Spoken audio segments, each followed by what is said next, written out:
بسم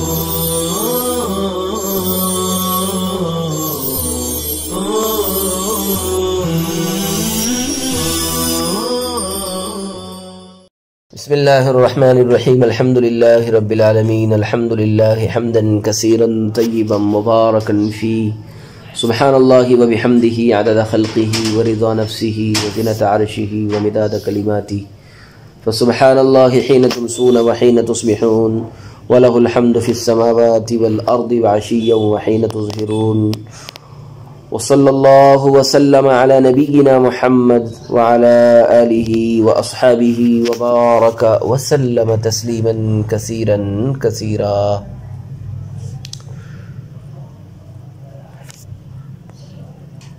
بسم الله الرحمن الرحيم. قال ويجعل طوافه من وراء الحطيم وهو اسم لموضع فيه الميزاب يسمى به لأنه حطم من البيت أي كسر وسمي حجرا لأنه حجر منه أي منع وهو من البيت لقوله عليه الصلاة والسلام في حديث عائشة رضي الله عنها فإن الحطيم من البيت فلهذا يجعل الطواف من ورائه حتى لو دخل الفرجة التي بينه وبين البيت لا يجوز إلا أنه إذا استقبل الحطيم وحده لا يجزيه الصلاة لأن فرضية التوجه ثبت بنص الكتاب فلا يتأدى بما ثبت بخبر الواحد احتياطا والاحتياط في الطواف أن يكون وراءه. فرماتے ہیں کہ حتیم کے پیچھے سے طواف کرے، اور حتیم اس جگہ کا نام ہے جس میں میزاب ہے. اس کا نام اس لیے حتیم رکھا گیا کہ اسے بیت اللہ سے توڑا گیا ہے اور اسے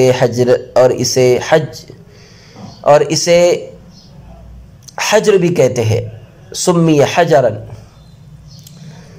کیونکہ وہ بیت اللہ سے محجور یعنی ممنوع ہے. لأنه حجر منه وہ بیت اللہ سے محجور و ممنوع ہے، حالانکہ وہ بیت اللہ کا حصہ ہے. اس لیے کہ حضرت عائشہ رضی اللہ عنہا کی خدمت میں آپ صلی اللہ علیہ وسلم نے فرمایا، اس لیے کہ حضرت عائشہ رضی اللہ تعالیٰ عنہ کی حدیث ہے کہ آپ صلی اللہ علیہ وسلم نے فرمایا ہے کہ حتیم بیت اللہ میں سے ہے، اسی لیے اس کے پیچھے سے طواف کیا جائے، یہاں تک کہ اگر طواف کرنے والا حتیم اور بیت اللہ کے درمیان واقع کشادگی میں داخل ہو گیا تو جائز نہیں ہے. لیکن اگر کسی مصلی نے صرف حتیم کا استقبال کیا تو اس کی نماز جائز نہیں ہوگی، کیونکہ استقبال قبلہ کی فرضیت نص کتاب سے ثابت ہے. لہذا احتیاطاً یہ اس چیز سے ادا نہیں ہوگا جو خبر واحد سے ثابت ہو، اور طواف میں احتیاط یہ ہے کہ طواف حتیم کے پیچھے سے ہو. عزیزو، طواف میں حتیم کو شامل کرنے کا حکم. اس حدیث میں طواف کرنے والے کو یہ ہدایت دی گئی ہے کہ وہ حتیم کے باہر اور اس کے پیچھے سے طواف کرے تاکہ حتیم کا بھی طواف ہو جائے. اس لیے کہ حتیم بیت اللہ ہی کا ایک حصہ ہے، اور قرآن کریم نے وَلْيَطَّوَّفُوا بِالْبَيْتِ الْعَتِيقِ سے پورے بیت اللہ کے طواف کرنے کا حکم دیا ہے. لہذا حتیم کا بھی طواف ضروری ہے. حتیم کے متعلق وضاحت کرتے ہوئے صاحب ہدایہ نے فرمایا ہے کہ یہ اس جگہ کا نام ہے جس میں میزاب رحمت واقع ہے، اور اس کو دو وجہوں سے حتیم کہا جاتا ہے. یہ حتمن سے ماخوذ ہے جس کے معنی ہے توڑنا. چونکہ مشرکین مکہ نے بیت اللہ کو نئے سرے سے تعمیر کرتے وقت خرچے کی کمی کی وجہ سے اس حصے کو توڑ کر بیت اللہ سے الگ کر دیا تھا اور اسے تعمیر نو میں شامل نہیں کیا تھا، اس لیے اس کو حتیم کہا جاتا ہے. دوسری وجہ یہ ہے کہ حت کے معنی حجر کے معنی میں ہے، اور حجر بمعنی محجور ہے. حتم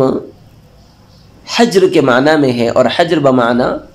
محجور ہے، یعنی وہ چیز جو ممنوع ہو. اور حتیم کو بھی بنانے اور بیت اللہ کے ساتھ تعمیر میں شامل کرنے کی ممانعت مروی ہے،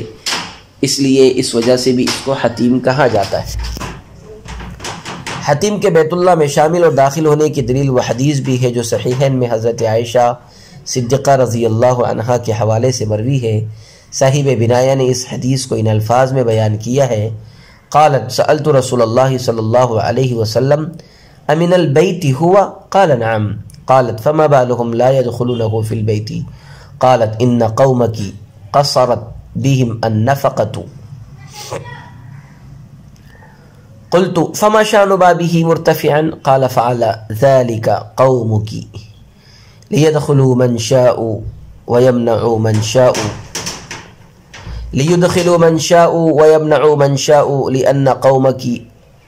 حديث عهد بكفر وأخاف أن تنكره قلوبهم لنظرت أن أدخل الحجر في البيت وألزق بابه بالأرض۔ حضرت عائشہ فرماتی ہے کہ میں نے آپ صلی اللہ علیہ وسلم سے دریافت کیا کہ حتیم بیت اللہ کا حصہ ہے۔ اس پر آپ نے فرمایا کہ ہاں وہ بیت اللہ کا حصہ ہے۔ انہوں نے پھر پوچھا کہ تب لوگ اسے بیت اللہ میں کیوں نہیں شامل کر لیتے؟ آپ صلی اللہ علیہ وسلم نے جواب دیا کہ بناء کعبہ کے وقت تو تمہاری قوم کا سرمایہ کم پڑ گیا، تھا، اس لیے انہوں نے اسے بیت اللہ سے علیحدہ کر دیا۔ انہوں نے پوچھا کہ بتائیے باب کعبہ کے بلند ہونے کی وجہ کیا ہے؟ آپ صلی اللہ علیہ وسلم نے فرمایا کہ تمہاری قوم یعنی قریش نے ایسا اس لیے کیا ہے تاکہ جسے چاہے بیت اللہ میں داخل ہونے دے اور جسے چاہے اس میں داخل نہ ہونے دے، اس لیے کہ تمہاری قوم کا زمانہ کفر قریب ہے اور مجھے خدشہ یہ ہے کہ یہ بات ان کے دلوں کو نہیں بھائے گی، ورنہ میں حتیم کو بیت اللہ میں شامل کر کے اس کے دروازے کو زمین سے متصل کر دیتا۔ بعض روایات میں ہے کہ آپ صلی اللہ علیہ وسلم نے یہ تمنا بھی ظاہر کی کہ اگر میں آئندہ سال تک بقید حیات رہا تو ایسا ضرور کروں گا، لیکن اسی سال آپ صلی اللہ علیہ وسلم کا وصال ہو گیا اور حتیم بیت اللہ سے باہر ہی رہ گیا۔ اس کے بعد خلفائے راشدین کا زمانہ چونکہ بہت زیادہ مشغولیت کا تھا، اس لیے ان حضرات نے اس طرف کوئی خاص توجہ نہیں دی۔ البتہ حضرت عبداللہ ابن زبیر رضی اللہ عنہ نے منشأ نبوی کو پورا کر دکھایا، اور حضرت عائشہ سے جب یہ حدیث سنی تو بیت اللہ کو منہدم کرا کے اس کی نئی تعمیر کرائی اور حتیم کو بیت اللہ میں شامل کرا دیا۔ لیکن ان کی شہادت کے بعد جب حجاج ابن یوسف برسر اقتدار ہوا تو اس نے بیت اللہ کو شہید کر کے کفار قریش کے طرز پر بنوایا اور حتیم کو بیت اللہ سے خارج کر دیا۔ پھر عباسی دور حکومت میں ہارون رشید نے حتیم کو بیت اللہ میں شامل اور داخل کرنا چاہا، لیکن اس دور کے علماء نے اسے اس کام سے روک دیا اور یہ خدشہ ظاہر کیا کہ اگر آج ہم اس کی اجازت دے دیتے ہیں تو شاہان دنیا بیت اللہ کو کھلونا بنا دیں گے اور ہر بادشاہ اپنی چاہت کے مطابق اسے بنانے اور تعمیر کرنے میں لگا رہے گا۔ اس لیے بیت اللہ کی موجودہ تعمیر حجاج ابن یوسف کے زمانے کی تعمیر ہے، اور مسجد حرام میں تو بے شمار تبدیلیاں ہوئیں، لیکن اس کے بعد سے بیت اللہ میں کوئی تعمیری تبدیلی نہیں ہوئی ہے۔ مسجد حرام میں تبدیلیاں ہوئی، آج بھی ہو رہی ہے، لیکن بیت اللہ میں کوئی تعمیری تبدیلی نہیں ہوئی۔ اس پوری تفصیل سے یہ حقیقت نکھر کر سامنے آ گئی کہ حتیم بیت اللہ کا ایک حصہ ہے، لہذا جو حکم بیت اللہ کا ہے وہی حکم حتیم کا بھی ہے، اور بیت اللہ کا طواف کیا جاتا ہے اس لیے حتیم کا بھی طواف کیا جائے گا۔ الا انہو، یہاں سے ایک سوال مقدر کا جواب دیا گیا ہے۔ سوال یہ ہے کہ جب حتیم بیت اللہ کا ایک جز ہے اور جو حکم بیت اللہ کا ہے وہی حتیم کا بھی ہے، تو جس طرح بیت اللہ کی طرف رخ کر کے نماز پڑھنا درست ہے، اسی طرح حتیم کی طرف رخ کر کے بھی نماز پڑھنا درست ہونا چاہیے۔ حالانکہ ایسا نہیں ہے، بلکہ اگر کوئی شخص صرف حتیم کی طرف رخ کر کے نماز پڑھے تو اس کی نماز ہی درست نہیں ہے۔ اسی کا جواب دیتے ہوئے صاحب ہدایہ فرماتے ہیں کہ بیت اللہ کی طرف رخ کر کے نماز پڑھنے کا حکم نص قطعی یعنی قرآن کی اس آیت فَوَلُّوا وُجُوهَكُمْ شَطْرَهُ سے ثابت ہے، اور حتیم کا جزو کعبہ ہونا خبر واحد سے ثابت ہے، لہذا جو چیز نص قطعی سے ثابت ہو وہ خبر واحد کے ذریعے ثابت شدہ چیز سے کیسے ادا ہو سکتی ہے؟ اس کے برخلاف طواف میں احتیاط کا تقاضا یہ ہے کہ حتیم کو بھی شامل کر لیا جائے تاکہ پورے بیت اللہ کا طواف واقع ہو جائے۔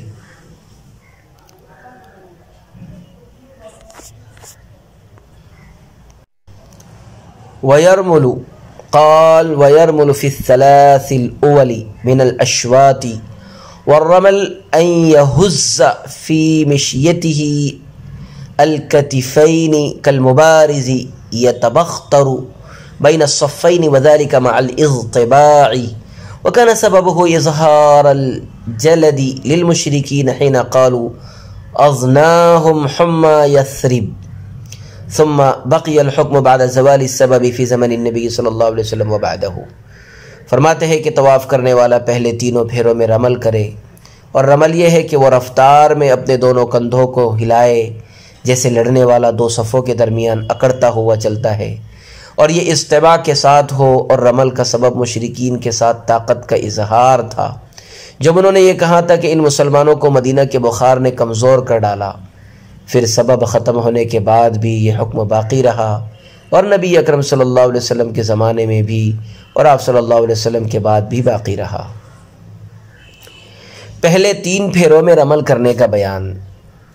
عزیز و جانباز لڑاکو کی طرح دونوں بازو کھول کر، اکڑ کر اور سینہ تان کر چلنے کا نام رمل ہے۔ جانباز لڑاکو کی طرح دونوں بازو کھول کر، اکڑ کر اور سینہ تان کر چلنے کا نام رمل ہے۔ اور طواف کے پہلے 3 چکروں اور پھیروں میں رمل کرنا مسنون ہے، اور اس کی مشروعیت کا سبب یہ ہوا کہ جب صلح حدیبیہ کے بعد والے سال میں مسلمان مکہ میں داخل ہوئے اور کفار و مشرکین 3 دن کے لیے مکہ خالی کر کے پہاڑوں پر چلے گئے، تو آپ صلی اللہ علیہ وسلم نے صحابہ اکرام کے ساتھ بیت اللہ کا طواف کیا۔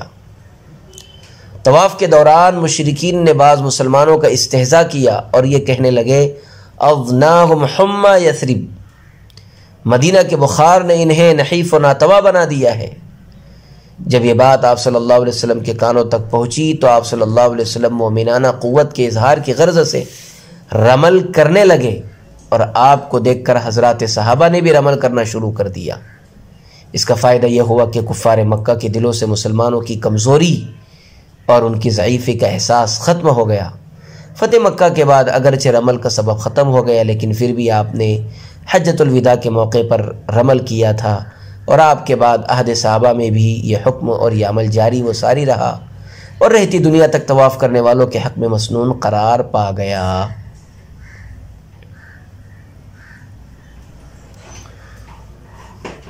وَذَلِكَ مَعَ الْإِسْتِبَاعِ، اور یہ رمل کا عمل استباع کے ساتھ ہوگا۔ استباع کی تشریح اور تحقیق اس سے پہلے بیان کی جا چکی۔ قال وَيَمْشِي فِي الْبَاقِي عَلَى هَيْئَتِهِ عَلَى ذَلِكَ اتَّفَقَ رواة نسك رسول اللہ صلی اللہ علیہ وسلم والرمل من الحجر هو المنقول من رمل النبی صلی اللہ علیہ وسلم۔ فرماتے ہیں کہ بقیہ اشواط میں طواف کرنے والا اپنی ہیئت پر چلے، اسی پر آپ صلی اللہ علیہ وسلم کے افعال حج کے راویوں نے اتفاق کیا ہے، اور رمل حجر اسود سے لے کر حجر اسود تک ہوگا، یہی آپ صلی اللہ علیہ وسلم کے رمل سے منقول ہے۔ آخری 4 چکروں میں طواف کی ہیئت کا بیان۔ عبارت تو بالکل واضح ہے کہ رمل صرف پہلے 3 اشواط میں ہوگا، اور بقیہ 4 شوط میں طواف کرنے والا اپنی عام ہیئت کے مطابق سکون و وقار کے ساتھ چلے گا، کیونکہ آپ صلی اللہ علیہ وسلم سے جتنے صحابہ نے آپ کے افعال حج کو بیان کیا ہے، سب نے یہی کہا ہے کہ رمل صرف پہلے 3 شوط میں ہی ہوگا، اور یہ رمل حجر اسود سے شروع ہو کر حجر اسود ہی پر ختم ہوگا، کیونکہ آپ صلی اللہ علیہ وسلم سے بھی من الحجر الاسود الى الحجر رمل کا نام منقول ہے، لہذا امت کے لیے بھی وہی معمول ہوگا۔ فَإِن زَحَمَهُ النَّاسُ فِي الرَّمَلِ قَامَ فَإِذَا وَجَدَ مَسْلَكًا رمل لأنه لا بدل له فيقف حتى يقيمه على وجه السنة بخلاف الاستلام لأن الاستقبال بدل له۔ پھر اگر رمل میں لوگ اس سے مزاحمت کرے تو ٹھہر جائے، اور جب راہ پائے تب رمل کرے، کیونکہ رمل کا کوئی بدل نہیں ہے، لہذا وہ ٹھہرا رہے تاکہ سنت کے مطابق طواف ادا کر سکے، برخلاف استلام کے، اس لیے کہ استقبال اس کا بدل ہے۔ رمل کرنے میں دشواری ہو تو رک جانے کا حکم۔ فرماتے ہیں کہ اگر طواف میں لوگوں کی بھیڑ ہو، ازدحام ہو، اور ازدحام کی وجہ سے رمل کرنا ممکن نہ ہو، تو اس صورت میں حکم یہ ہے کہ طواف کرنے والا رک جائے، اور جب رمل کرنے کے لیے جگہ پائے تبھی رمل کر کے طواف کرے، اس لیے کہ رمل کرنا مسنون ہے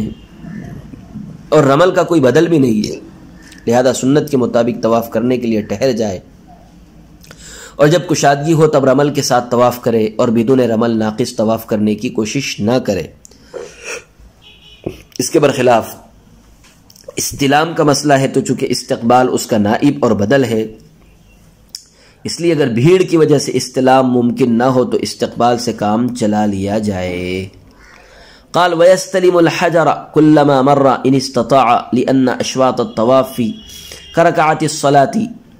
فكما يفتتح كل ركعة بالتكبير يفتتح كل شوط باستلام الحجر وإن لم يستطع الاستلام استقبل وكبر وهلل على ما ذكرنا ويستلم غيرهما فإن النبي عليه الصلاة والسلام كان يستلم هذين الركنين ولا يستلم غيرهما ويختم الطواف بالاستلام یعنی استلام الحجری۔ اور اگر استطاعت ہو تو جب بھی گزرے حجر اسود کو چومے، اس لیے کہ طواف